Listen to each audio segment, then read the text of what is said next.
bagaimana kita memantapkan hati untuk memilih ini kira-kira mana yang bisa saya ikuti, mana yang tidak, begitu Pak Ustadz. Kayak jin curiki yang kemasukan jubi gitu ya. Kalau overpower Iya. di luar dapat maklumat dengan macam-macam. Begitu masuk pondok dia dinormalisasi, dia distabilkan. Kita tanya, "Wah, guru gimana?" "Oh, enggak kok, bener ada dalilnya." Kita lebih komitmen, lebih konsisten. Lanjut. Omongan orang mah lewat. Manusia itu butuh tempat hiburan, butuh entertainment. Zaman dulu entertainment itu Hindu Buddha banyak terpengaruh dari India. Berupa apa? Pewayangan.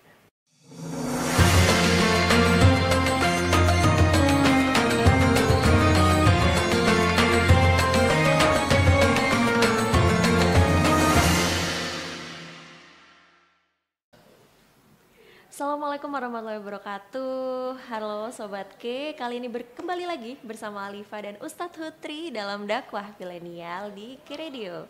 Nah, kali ini tema dakwah milenial kita adalah tentang kreativitas anak muda dalam menyampaikan pesan Islam. Nah, bagaimana nih hari ini Ustadz Hutri tentang anak muda ini kan macam-macam ya Pak Ustadz ya. Yeah. Sekarang ranah-ranah media-media dakwah tuh juga semakin banyak, termasuk juga tematik-tematik yang digunakan dalam dakwah itu juga semakin banyak dan beragam. Siapapun bisa menyampaikan. Itu bagaimana Pak Ustadz? Dari gaya yang paling normal sampai gaya yang paling barbar. Ya, itu betul, semuanya Pak ada. Ustadz. Semuanya ada. Baik. Jadi begini. Sebagaimana kita ketahui perkembangan zaman dari zaman dulu, dari sejak awal manusia ada sampai detik ini, itu gak ada yang fix, gak ada yang baku, gak ada yang paten. Satu-satunya hal yang paten itulah perubahan itu sendiri. Baik. Perkembangan itu sendiri. Jadi sejak zaman dari awal manusia sampai detik ini gak ada yang fix. Satu-satunya yang fix adalah perubahan atau perkembangan itu sendiri. Lah termasuk di dalam dunia dakwah, dunia digital, dunia informatika, penyebaran informasi, itu juga begitu, mengalami perkembangan. Ya, nggak ada yang fix kecuali perubahan itu sendiri. Baik. Nah, termasuk dalam masalah dakwah, otomatis selalu ada perubahan-perubahan dan sebagainya. Tentu yang dimaksud berubah di sini itu bukan berubah ajarannya, enggak. Ajarannya tetap yang dibawa oleh Nabi Muhammad SAW, dilanjutkan oleh para khalifah beliau, dijaga oleh para sahabat, para tabi'in, tabi'in, para ulama salafun saleh, tetap esensi, substansi ajarannya tetap itu. Nah, tapi kemudian di tengah berkembangnya zaman media sosial, dunia digital, digitalisasi, dunia dakwah pun juga kena gitu, juga kena imbasnya. Kenapa kok dunia dakwah juga kena? Ya karena dakwah adalah bagian dari kehidupan manusia. Apapun yang terkait dengan kehidupan manusia kena itu oleh digitalisasi. Bisnis udah duluan, malah awal-awal mula digitalisasi itu bisnis. Betul. Biar lebih mudah, biar lebih gampang dan sebagainya. Apalagi perjodohan kena juga. Iya, betul. Kena. Jadi apapun yang ada atau ngefek dalam kehidupan manusia automatically jelas akan kena digitalisasi sebagai efek zaman dan sebagainya. Nah, karena dakwah bagian dari kehidupan manusia, otomatis pasti terimbas atau kena. Nah, ditambah lagi di tangan anak-anak muda, generasi-generasi baru, yang mana punya alam berpikir baru, punya theoretical of mind yang baru, berbeda dengan zaman-zaman sebelumnya. Contoh aja, tapi tetap sama. Gini, esensinya sama, perwujudan dan stylenya aja yang beda. Zaman dulu, ketika awal-awal dakwah Islam masuk ke tanah Jawa, ke Nusantara, yang lagi hype itu siapa? Para Wali Songo. Iya. Wali Songo lagi hype. Uslub atau strategi apa, wasilah atau alat apa yang mereka gunakan? Nah, para Wali Songo menggunakan alat budaya. Iya. Terutama tuh yang paling viral tuh di antara Wali Songo, yang paling followernya paling banyak atau yang centang biru duluan, itu Sunan Kalijogo. Nah, Sunan Kalijogo emang trendy betul. Beliau melakukan observasi dengan kaumnya. Oh, ternyata di kaum Jawa ini yang mayoritasnya animisme, dinamisme, Hindu dan Buddha, ternyata ada satu pakaian sakral yang kalau kita pakai itu, warna itu, gaya itu, orang akan langsung tertarik dan aura wibawanya itu beda. Apa? Yaitu pakaian ala-ala Jawa warna kuning. Pakaian warna kuning. Sehingga apa? Para wali-wali tadi ikut sunnah pakai baju warna putih, Sunan Kalijogo warna kuning sendiri gitu misalkan. Ketika tablik, ketika berdakwah, ketika ceramah dan sebagainya. Nah, itu diantaranya. Yang kedua, manusia itu butuh tempat hiburan, butuh entertainment. Zaman dulu entertainment itu Hindu Buddha banyak terpengaruh dari India. Berupa apa? Pewayangan. Berupa pewayangan. Maka digunakanlah wayang sebagai uslub, asalib wal wasail. Cara dan juga alat untuk mengenalkan ide, mengenalkan dakwah, mengenalkan agama kepada masyarakat. Agar masyarakat kumpul, begitu kumpul, nilai-nilai agama ditanamkan dalam cerita pewayangan itu. Zaman sekarang apakah sama? Loh, esensi substansinya sama, manusia butuh hiburan.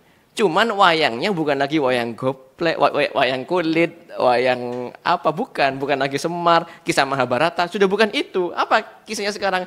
One Piece ya, Naruto, One Punch Man ya, apa Attack on Titan gitu. Tapi esensinya sama-sama wayang. Baik. Yang tergantung imajinasi dalang.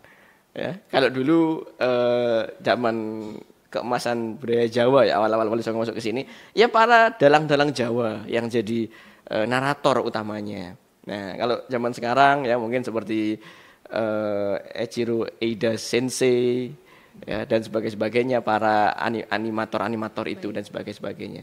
Nah, tapi ala kulli hal kebutuhan manusia itu sebenarnya sama. Yang berbeda itu cara memenuhinya aja. Nah, termasuk dalam hal dakwah, ajarannya itu sama yang disampaikan, cuman uslub atau cara-cara, strategi penyampaiannya yang mungkin beda. Baik. Begitu. Nah, sekarang gini Pak Ustadz, kalau misalnya kita sudah, karena bebasnya informasi saat ini ya Pak Ustadz ya, dengan kreativitas dakwah yang bermacam-macam, otomatis sebenarnya ajaran-ajaran yang muncul juga kan bermacam-macam ya Pak Ustadz ya, artinya bercampur satu gitu di dalam satu media. Bagaimana cara kita membedakan? Artinya kita tidak bisa dong menjadikan TikTok itu guru atau mungkin sosial media yang lain sebagai guru. Itu bagaimana itu Pak Ustadz? Cara kita mengklarifikasi mungkin kebenaran atau bagaimana kita memantapkan hati untuk memilih ini kira-kira mana yang bisa saya ikuti, mana yang tidak, begitu Pak Ustadz. Jadi 2 hari yang lalu kita kan ada sahur dakwah dengan Habib Muhammad bin Haidar Al-Hamid. Kita satu mobil. Terus waktu itu beliau sempat bercanda begini, man kana sayhuhu Google wa Instagram wa TikTok fahuwa finnar. Orang siapa yang syekhnya atau gurunya itu adalah Google, Instagram, TikTok dan sebagainya, maka di neraka. Enggak, tapi itu sampai setengah guyon ya. Maksudnya apa? Maksudnya adalah ya tadi itu efek samping dari ketidakjelasan. Karena kan semua orang dengan pemahaman apapun itu bisa explore. Namanya aja www, World Wide Web. World Wide Web ya, apa? Lupa ada wildnya. Ada WILD, ada wildnya. Memang liar. Ibaratnya ini adalah hutan belantara informasi. Ya, sebagaimana di hutan belantara, flora dan faunanya majemuk banget gitu. Nah, di hutan belantara informasi kita nggak bisa menyetir pemahaman, pemikiran atau mazhab atau warna dalam satu warna saja, nggak bisa. Betul. Nah, tinggal kemudian pinter-pinternya kita selaku end user, selaku pengguna akhir dari media sosial itu sendiri memahami, melakukan studi komparasi dan terus belajar. Ini dia nih. Jangan pernah menutup diri, jangan pernah mengunci diri. Contoh nih, pertama dengar ceramah Ustadz, kok musik haram nih katanya, dan sebagainya. Dengar lagi yang lainnya, kok musik boleh nih? Kan awal mulai bingung kan? Betul. Nah, saat bingung itu jangan dikunci. Udah, kalau gitu mending gak usah orang ceramah Ustadz aja. Itu namanya mengunci diri, enggak. Terus dalemi, karena apa? Perdebatan, saya percaya. Perdebatan ide, pertengkaran gagasan itu mencerdaskan. Baik. Tapi kalau kita mengunci diri, udah wis lek ngono gak ati ngono ceramah-ceramah mana wis stuck, udah kita berhenti di situ. Tapi setelah kok ono sing mengharamkan nih, apa dalilnya? Kita dalemi, kita pelajari. Kok ono sing bedo iki membolehkan? Apa syarat-syaratnya? Apa dalil-dalilnya? Dipelajari. Oh, tibakno titik tengah ngene. Itu justru akan mencerdaskan. Baik. Jadi di tengah keliaran, kemajemukan, ibaratkan hutan belantara itu, nah, tinggal pinter-pinternya kita sebagai end user tidak menutup diri, tidak udah enggak wis dan sebagainya, tapi membuka diri dengan akal sehat, dengan hati yang jernih, dipelajari semuanya. Yakin, bertengkar gagasan itu mencerdaskan. Tapi bertengkar fisik itu bikin bonyok. Itu yang menjadi samudra ya Pak Ustadz ya. Jadi menerima semua informasi dulu baru kita eliminasi satu-satu ya Pak Ustadz. Bisa Kita memfilter. pelajari satu-satu, kita filter Betul. akhirnya. Karena juga kalau kita, bagaimana kita bisa memfilter adalah bagaimana kita bisa memahami dulu ya Pak Ustadz Betul, ya. Baru betul. kita bisa memfilter. Nah sekarang kalau misalnya Pak Ustadz, boleh nggak misal Alifa nih Pak Ustadz, pengen menjadi pendakwah juga di sosial media. Apa nih yang harus Alifa siapkan? Atau mungkinkah memang kita tuh nggak semuanya bisa gitu Pak Ustadz? Spesifikasinya kayak bisa apa? dibilang gitu. Term and Bisa dibilang reference ya. term of reference-nya. Terms of kira-kira reference-nya, apa nih, Pak Ustadz? iya. Kayaknya seru kita bahas di sesi berikutnya. Baik, terima kasih. Jangan kemana-mana, Sobat Ki. Tahu nggak Sob, di bulan Ramadan ini kita dianjurkan untuk makan lebih sedikit, tidur lebih sedikit, dan beribadah lebih banyak. Nah, makanya jangan lupa buat subscribe dan like video ini biar ibadah kamu lancar terus. Sobat K, ketemu lagi di sini bareng Alifa dan Ustadz Hutri dalam dakwah milenial. Dan kita lanjutkan lagi tadi pertanyaan Alifa ke Pak Ustadz Hutri tentang bagaimana nih cara kalau misalnya kita, Alifa nih pengen jadi pendakwah juga. Term of reference-nya apa nih Pak Ustadz? Oke, baik. Ini menarik nih.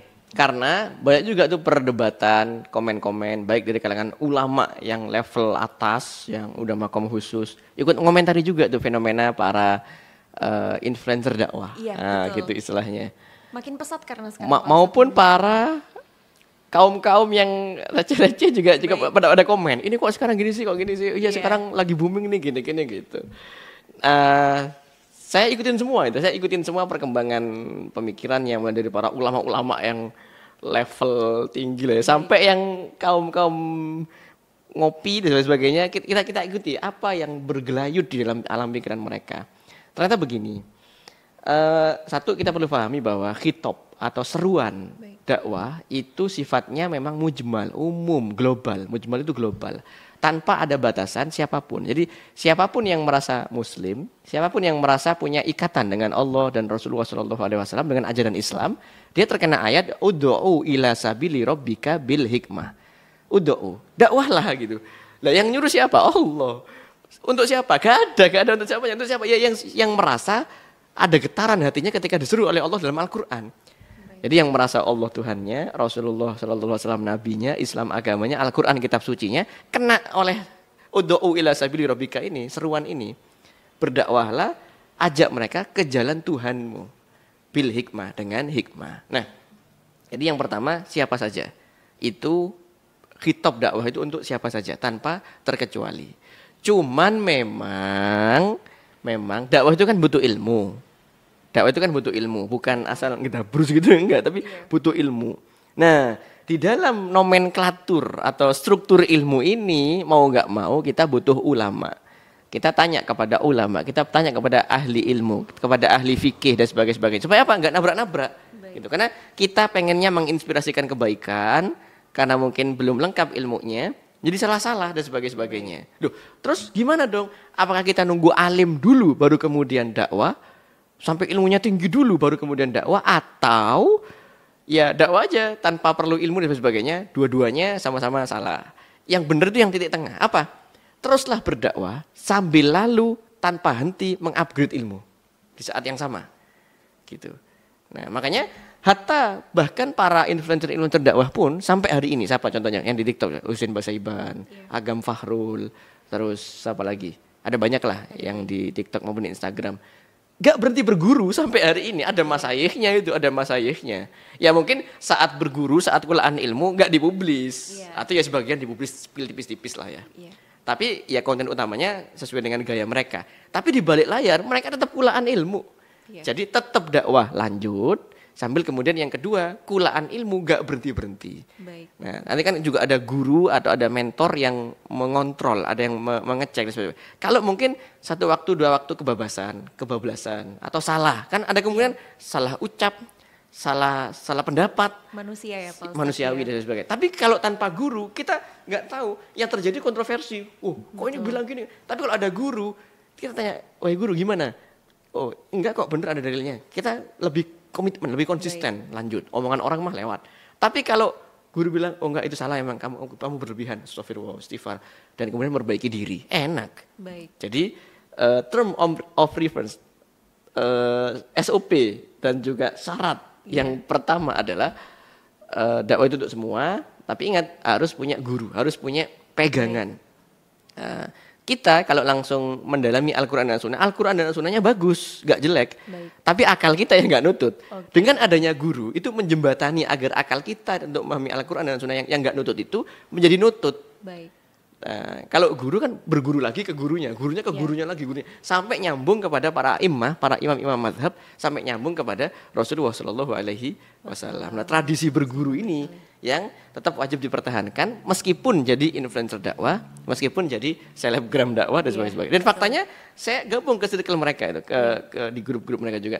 Sampai sekarang masih rutin berguru itu kayak Agam Fahrul, kayak Husain Basaiban atau Kadam Sidik ya.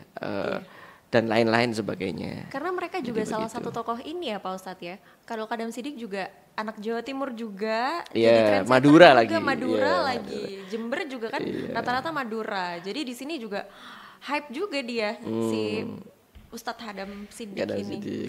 Nah, sekarang kalau kita beralih ke bagaimana ke penonton lagi nih Pak Ustadz, ke penikmat lagi nih. Bagaimana cara atau fungsi orang tua dan guru nih Pak Ustadz sekarang tentang bagaimana anak-anaknya, murid-muridnya mulai bisa menerima dakwah-dakwah secara online. Baik menerimanya atau membuat ulangnya. Baik, namanya anak muda, jiwa kreativitasnya itu nggak bisa dihentikan. Semakin Anda hentikan, ojo ngono, malah ngono kok. Baik. Ojo metu, malah keluar. Mental ya Pak Ustadz. Malah mental. Maka ini nasihat, kan saya juga seorang orang tua dan juga guru, jangan patahkan kreativitasnya, tapi arahkan kreativitasnya. Arahkan. Saya juga dengerin curhat-curhat dari beberapa orang tua, dari beberapa kiai atau pengasuh pendidikan Islam, ataupun dari murid-muridnya langsung. Memang kayak terjadi gap gitu, terjadi gap pemikiran. Apa yang ada di dalam benak para orang tua kita, ingin anaknya itu wis settingan pabrik. Apa? Di setting wis sing soleh, sing rajin ngaji dan sebagainya, itu settingan pabrik. Sementara anak muda pengennya mengeksplorasi. Settingan pabrik ya apa, saya wis pabrik bedo. Pabriknya udah gak sama dan sebagainya. Ini gap, ada gap, beda. Nah, maka sebagai orang tua dan guru, satu, cobalah pengertian. Anda nggak bisa matahkan kreativitasnya, tapi Anda bisa mengarahkannya. Beda kalau matahkan, ojo. Tapi kalau mengarahkan, oh kamu begitu, oh bakatmu di situ, ya oke, ini rambu-rambunya, silahkan kamu saya fasilitasi, kamu saya dukung, saya arahkan. Tapi kayak begini ya, jangan ini, silahkan ini, jangan ini, silahkan ini, dan sebagainya. Itu enak, anak muda merasa dirangkul dan merasa disupport banget. Gitu. Kalau kayak gitu, yang orang tua menganggap anaknya gak soleh, salah terus. Yang anak menganggap juga orang tuanya nggak pengertian dan sebagainya, dan lama-lama gak usah ngelibatno guru wis, gak usah ngelibatno wong tua, salah tok dan sebagainya gitu. Harus ada jembatan, harus ada bridging. Itu yang pertama. Nah, yang kedua, makanya kemudian dalam satu hadisnya Rasulullah Shallallahu Alaihi Wasallam bersabda, "Ud'u nas ala qudri ukulihim." Berdakwahlah ke tengah-tengah manusia itu sesuai dengan kadar akalnya. Gitu, sesuai dengan kadar akalnya. Kadar akal kita para orang-orang tua dulu sih, jadi bersetua aja gue ini. Ya orang-orang tua terdahulu itu berbeda dengan kadar akal anak-anak zaman sekarang gitu. Maka kita berusaha untuk membumi dengan cara apa? Ya sesekali cek lah. Sesekali kita perlu cek gitu, gak usah gengsi. Cek apa sih yang di pikiran anak-anakku ini? Apa sih yang dilihat oleh anak-anakku, oleh murid-muridku ini apa? Terus kalau mungkin muridnya atau anaknya konten kreator, apa sih yang diproduksi dari konten kreatornya ini? Dan sebagainya. Apakah hal yang positif atau negatif? Kalau positif tinggal disupport, dilanjutkan. Kalau negatif tinggal ya diarahkan, dibelokkan ke arah yang positif. Begitu. Karena sekarang kan juga hype-nya ini begini Pak Ustadz, banyak orang termasuk orang tua saya juga. Jadi saya punya adik saya tuh akhirnya mondok. Karena banyak pengaruh gitu Pak Ustadz. Maksudnya kalau dia bertahan di rumah, dia akan lebih rentan dengan pengaruh-pengaruh buruk nih, karena cowok ya Pak Ustadz ya. Mungkin kalau perempuan masih bisa nih diatur Pak Ustadz, tapi kalau laki-laki udah mulai dilawan dia balik melawan Melawan bisa lebih balik, parah iya. nih. Jadi ketika dipindahkan ke pondok, istilahnya baru ketika dia Ya pulang. lebih aman. Iya, lebih maksudnya soleh. lebih aman, lebih soleh. Tapi kadang nih Pak Ustadz, ini satu keluhan juga saya sebagai kakak ya Pak Ustadz ya. Jadi ketika pulang itu dia berbeda, jadi pribadi yang sedikit berbeda gitu Pak Ustadz. Iya. Sehingga juga untuk terkadang untuk dalam menyikapi hal-hal yang berkaitan dengan dakwah-dakwah online, kemudian bagaimana itu juga sedikit lebih keras gitu Pak Ustadz. Iya. Kadang ini juga jadi satu kebingungan bagaimana orang tua mengarahkan ketika misalnya notabene orang tuanya tidak mondok Pak Ustadz, tapi anaknya mondok. Mondok, Ada nih rasa anaknya, aku belajar lebih banyak nih dari mama dari papa. Iya, betul. Itu bagaimana tuh Pak Ustadz kira-kira? Dan saya juga ingin menyampaikan aspirasi curhatan para kiai. Baik. Juga ini santri makin banyak, tapi kok barbar semua ini. Kenapa? Karena memang banyak orang tua, tidak hanya orang tua Mbak Alifa, tapi hampir semua orang tua berpandangan zaman sekarang edan iki zaman edan Baik, sih gitu. iya. Terus gak benar kabeh dan sebagainya. Wis mlebu pondok aja dan sebagainya. Iya. Kita gak mampu mlebu pondok dan sebagainya. Nah, yang kiai kan fokus di pondok kan, fokus di pondok. Loh, kok banyak alhamdulillah. Tapi loh, kok kayaknya nyantol kamu kok beda. Siapa dan sebagainya gitu. Tapi gini, memang saya sendiri masih percaya bahwa di antara pendidikan yang terbaik yang hari ini ada itu adalah pesantren. Salah satunya adalah pesantren. Karena memang sangat intensif, sangat masif dan surprisingly sangat efektif berhasil merubah kepribadian anak, mengubah dan memproteksi. Oke, baik. Gitu. Ya, bahwa ya saya kan juga orang pesantren, saya juga nyantri maupun ngajar di pesantren dan sebagainya. Kadang ada cultural shock namanya. Iya. Cultural shock. Baik. Dari yang sebelumnya barbar menjadi normatif, dari yang itu kayak jin curiki yang kemasukan jubi gitu ya. Kalau overpower Iya. di luar dapat maklumat dengan macam-macam, begitu masuk pondok dia dinormalisasi, dia distabilkan. Iya. Wah, itu butuh skill khusus, butuh ustadz, ustadzah dan para kiai, para nyai di pondok-pondok memang harus ekstra sabar dan sebagainya. Nah, di pihak santri sendiri kadang memang terjadi cultural shock. Iya. Dari yang sebelumnya hitam tiba-tiba masuk menjadi putih, shiftingnya terlalu cepat. Iya, Shiftingnya terlalu cepat. betul. Begitu kembali lagi ke rumah putih, itu dia cenderung mengkutuk kegelapan yang dulu dia berasal darinya, gitu. Mengutuk kegelapan yang dulu dia berasal darinya, Iya. gitu. Hijrahnya kecepatan, gitu nggak? bisa Tapi untungnya kalau di Iya. pondok kan proses pendidikannya long lasting effect, Baik. nggak sehari 2 hari, Iya. nggak pesantren kilat. Ini yang pesantren asli ya, bukan pesantren kilat. Baik. Jadi kayak gitu ada, tapi untungnya ketika masih lanjut di pesantren itu lama-lama akan normalisasikan kembali. Itu selalu ada cultural shock. Fasenya ya, Pak Fase-fase Ustadz, itu ya. selalu ada. Itu hanya masalah waktu saja. Hanya masalah waktu. Sebaliknya nanti begitu ada yang anomali sebaliknya. Baik. Begitu di pondok putih lah ya, seret. Kemudian keluar pondok melihat dunia, loh kok warna-warni dunia ini ya. Akhirnya dia kehilangan warna putihnya, dia hilang. Cultural shock. Itu bagian dari cultural shock. Makanya saya percaya, oke lah pondok adalah lembaga pendidikan terbaik yang hari ini ada. Saya percaya itu. Baik. Tapi saya juga percaya bahwa pembelajaran itu, proses belajar itu never ending proses. Baik. Maka bagi yang sudah di pondok dan sudah mondok, terus alumni, jangan nyangka Anda, wah aku alumni, pondok Anda keren, kiai Anda hebat. Tapi kalau Anda berhenti belajarnya, wah aku pondokku keren. Iya, pondoknya keren, kiainya keren. Tapi kalau berhenti belajar, udah Anda habis Anda. Berhenti juga kerennya ya Pak Ustadz. Iya berhenti kerennya gitu. Jadi Baik. itu adalah bagian proses, terjadi cultural shock, tinggal nanti terus dibimbing aja, terus Baik. dibimbing gitu. Yang penting kita tetap istiqomah ya Pak Ustadz ya. Betul. Kalau begitu istiqomah juga Sobat K, karena kita masih ada segmen satu lagi, jangan kemana-mana, tetap di K Radio. Sebelum lanjut nonton, Raffi ingetin lagi nih, jadikan video ini jadi titik balik dalam hidupmu. Share dan subscribe video ini untuk lebih banyak lagi yang mendapatkan manfaatnya. Lagi. Sebelum lanjut nonton video ini, Raffi ingetin lagi nih, jadikan video ini menjadi titik balik dalam hidupmu. Subscribe dan like video ini agar semua bisa dapat merasakan manfaatnya. Sobat K, kembali lagi di Dakwah Milenial bersama Pak Ustadz Hutri, dan kita sudah ada di segmen terakhir. Nah sekarang nih Pak Ustadz, tadi kan last word kita di segmen sebelumnya itu adalah tentang cultural shock. Nah, ini bisa dibilang sekarang juga masyarakat juga bisa dibilang juga sedang cultural shock dengan kondisi media sekarang nih. Bagaimana nih bagaimana mungkin cara mencari guru atau mungkin bagaimana kita bisa memfilter dakwah-dakwah yang kita terima, termasuk juga ketika kita akan menjadi pendakwah gitu. Ketika kita berguru sebagai bahan kita untuk kita bisa berdakwah gitu Pak Ustadz. Baik, menarik sekali ini. Yang pertama, setiap kehidupan manusia itu pasti terlalu terjadi alaqatul jadaliyah, interaksi dialektis. Jadi jangan kaget dulu.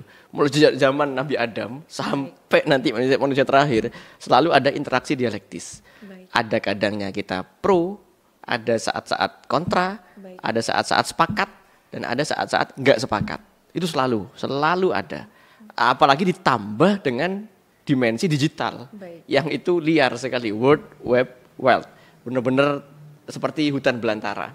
Nah, tentu ketidaksepakatan, keberbedaan, kemajemukan itu semakin lebar, semakin luas. Nah, terus gimana cara kita memfilternya? Baik. Kalau nyari guru ya Ustaz, oke lah, aku pengen nyari guru. Tapi sopo? Iya. Terus kriterianya apa aja dan sebagainya gitu. Nah, satu, inilah enaknya dan indahnya dan validitas dalam Islam itu terjaga. Kenapa? Satu, Islam itu sumbernya jelas. Baik. Sumbernya Islam itu jelas. Makanya itu pun juga nasihat buat para dai, buat para ustadz, buat para pendakwah dan sebagainya. Yang sedang kita dakwahkan itu adalah agamanya Allah, bukan reputasi Anda saja gitu, bukan. Tapi agamanya Allah. Maka apa? Sumber atau referensi kebenaran yang disampaikan dalam Islam sudah jelas, Al-Qur'an dan As-Sunnah. Penjaganya juga otentik. Siapa? Para ulama. Ada. Makanya ilmu filologi. Jadi ketika dunia barat baru mengenal ilmu filologi di tahun 1200, 1300, dunia Islam sejak awal menjaga riwayat, menjaga keabsahan, kesohihan, kevaliditas data. Kenceng. Bener-bener keep dunia Islam tuh. Baik. Bahkan ulama nggak nunggu kalau ada yang bayangkan. Pernah suatu ketika, ini sampai saking ininya ya, sampai saking menjaganya. Iya.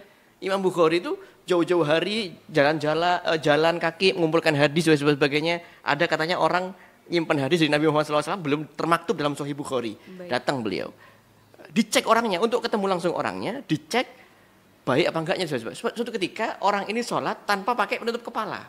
Baik. Imam Bukhari udah selesai ini dah. Nggak saya ambil riwayatnya. Coba bayangkan, sampai saking menjaganya. Betul. Sampai yang menjaga. Ya kalau kita zaman sekarang kan, apalah arti sebuah penutup kepala dan sebagainya. Nggak, kita nggak bicara hukum menutup kepala, nggak, itu beda. Hukum pakai songkok, nggak, kita itu bicara beda. Tapi betapa menjaganya. Iya. Nah, maka satu, cek sumbernya. Ini guru yang sedang kita cek ini sumbernya apa? Sumber kebenaran yang sedang dibawanya, gitu. Yang kedua, alur logika. Memang benar, kadang ada orang membawa Al-Quran dan As-Sunnah dan sebagainya. Tapi kok alur logikanya kok yang ditabrak-tabrak malah sama Muslim ini dan sebagainya. Kok nggak sinkron nih, terjadi logical fallacy istilahnya. Nah, itu pasti akal sehat nggak bisa diem, pasti akan kepo terus. Baik. Gitu. Itulah manfaatnya belajar tanpa henti. Gitu. Saya sendiri dan juga di kawan-kawan Majelis Gaul, kita tidak pernah menutup diri kepada siapapun dari kelompok manapun dan sebagainya. Pelajari dulu sebelum disimpulkan. Baik. Nah, yang kedua, yang ketiga, kalau terjadi perbedaan pendapat atau terjadi konflik di antara orang-orang yang ingin kita percayai dan sebagainya, cek adabnya. Siapa di antara yang berkonflik itu yang paling menjaga adab, dia yang paling pantas diikuti. Tapi siapa di antara yang berkonflik itu yang paling barbar, ya dia yang paling tidak pantas diikuti. Baik. Gitu. Contoh nih, lagi konflik nih sebagainya. Yeah. Yang satu masih menjaga etika, masih menjaga marwah lawan konfliknya, masih bisa respect dan sebagainya. Yang satu udah riba bisa-bisa dan sebagainya. Waduh, ini berarti aku ikut yang lebih bisa menjaga. Jadi itu diantara tips and trick untuk milih guru. Kalau lebih spesifiknya lebih gampang, cek sanad. Baik. Gitu. Cuman cek sanatin kan tidak semua ya Pak, enggak kita tidak semua tergantung memahami tentang itu. Apalagi yang anak-anak baru, benar-benar baru hijrah gitu. Betul. Ustaz, jangan kan cek sanad. Kita ini nggak tahu sanad itu apa gitu. Betul. Sanad itu apa? gitu. Iya. Jadi memang ini ya Pak Ustadz ya, memang kita harus terus belajar. Iya, terus makanya itulah fungsinya menerus never ending proses. Betul. Belajar itu. Kalau Anda jangankan yang nggak alim ya, yang alim aja berhenti belajar, habis dia. Apalagi yang masih baru belajar dan kok berhenti belajar. Aduh, matilah kau gitu. Betul, apalagi di bulan Ramadan ini. Apalagi Pak Ustadz, Ramadan. Semakin banyak juga pasti sumber-sumber belajar yang kita dapatkan dari mungkin kajian-kajian di masjid atau di mana itu juga sangat membantu Sobat Ki. Nah, tidak terasa juga sudah di ujung acara, Pak Ustadz Hutri, terima kasih banyak. Sebelum diakhiri juga mungkin ada nih closing statement untuk kami para milenial dalam menghadapi bagaimana nih kreativitas dakwah yang sekarang sedang banyak banjir di mana-mana. Oke. Buat Sobat K yang dirahmati Allah Subhanahu wa taala, teman-teman para milenial dan Gen Z, Anda adalah bagian dari kehidupan ini. Bahkan you are the owners of the age. Anda pemilik zaman ini. Kita semua pemilik zaman ini. Maka kita sekecil apapun pasti punya peran. Nah, saran saya ambillah sesekali, meskipun mungkin Ustaz saya kan belum ahli dan sebagainya. Iya, ambillah sesekali aja peran di dalam dakwah. Anda kan punya medsos, Anda kan punya Instagram, punya TikTok dan sebagainya. Dari peran yang paling minim, sekedar share misalkan, atau dari peran yang paling optimal, ya belajar, menggali ilmu dan mengelaborasikan ilmu itu dengan narasi yang lebih fresh sehingga lebih mudah difahami oleh kaum di bawah kita dan sebagainya. Artinya apa? Ambil peran. Nah, berikut yang kedua, ini pentingnya kita itu harus kudu ada circle gitu loh masalahnya. Iya, soalnya betul, kita itu mau nggak mau senantiasa tergantung pada circle kita. Iya. Kalau emang kita pengen concern di satu bidang, nah bangunlah circle ya di bidang itu gitu. Baik. Nah, termasuk misalkan dakwah kreatif atau mungkin wah aku kok awal-awal cuma share-share biasa tapi kok apresiasinya tinggi, terus buat hidupku juga semakin barokah, kok semakin aku pengen lebih fokus dan sebagainya. Nah, bangun circle dakwah gitu dan sebagainya. Merapat ke circle dakwah yang sudah ada dan kemudian saling berkolaborasi, saling melengkapi, belajar tanpa henti. Lama-lama pasti akan ada, Allah akan perjumpakan kita pada takdir-takdir yang udah settle, udah pas lah gitu. Kalau sekarang pun masih mencari, masih berproses, masih mengalami dinamika. Nah, kalau kita gak berhenti, Allah akan menyampaikan kita, memfinishkan kita pada satu takdir yang udah settle banget. Baik. Tapi kalau kita berhenti, udah habis kita, dijamin habis gitu. Karena kita nggak pernah tahu ya Pak Ustadz, maksudnya kita sudah ketika kita berhenti, finishnya tinggal berapa meter nih. Iya, nggak tahu. Betul. Baik, terima kasih banyak Pak Ustadz Hutri atas kesempatannya hari ini. Khair. Terima kasih banyak juga Sobat K. Jangan kemana-mana karena selama Ramadan dakwah milenial bersama Ustadz Hutri akan selalu menemani Sobat K. Jadi jangan kemana-mana, tetap di K Radio. Wassalamualaikum warahmatullahi wabarakatuh. Waalaikumsalam warahmatullahi wabarakatuh.